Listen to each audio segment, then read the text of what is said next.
Friends, ఈరోజు entire బుక్లో ఉన్న అన్ని చాప్టర్స్ పీపీటీస్ చేసి నేను మా ఫ్రెండ్కి గిఫ్ట్ చేశాను. సో మీరు కూడా ఈజీగా ఎలా చేయాలో తెలుసుకోండి. జస్ట్ AI అని టైప్ చేసి మన గూగుల్ అకౌంట్లో నుంచి లింక్ చేసుకోవాలి. తర్వాత న్యూ చార్ట్ క్లిక్ చేసి అటాచ్ ఏ ఫైల్ దగ్గర క్లిక్ చేసి మనకు కావాల్సిన ఫైల్ సెర్చ్ చేసి దాన్ని సెలెక్ట్ చేసుకుని అప్లోడ్ చేయాలి. ఆ తర్వాత కింద మనం create a power point for the attached file or for the above file అని టైప్ చేసి ఎంటర్ కొట్టాలి.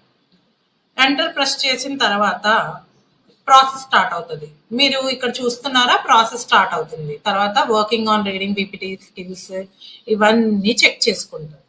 ఆ తర్వాత వర్షన్ 2లో ఏం చేస్తుందంటే పవర్ పాయింట్ అది ప్రొఫెషనల్ వేలో రిలీజ్ చేయడానికి, డిజైన్ చేయడానికి కంటెంట్ వెతుకుతుంది.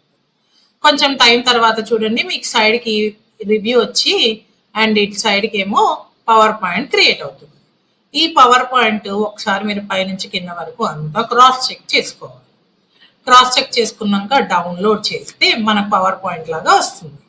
దాన్ని మన నార్మల్ కంప్యూటర్లో ఓపెన్ చేసి మనకి కావాలంటే ఎడిట్ చేసుకోవచ్చు. నేను ఇక్కడ ఎడిట్ చేసి చూపిస్తున్నాను. That's it. చూసారా ఎంత బ్యూటిఫుల్ గా టర్న్ అయిందో? చూసారా ఎంత ఈజీగా చేసేసానో? మీరు కూడా డెఫినెట్గా ట్రై చేసి అండ్ రిజల్ట్ని కామెంట్తో పిన్ చేయండి. ఏమైనా డౌట్స్ ఉంటే కామెంట్ చేయండి, నేను క్లారిఫై చేస్తాను. Thank you.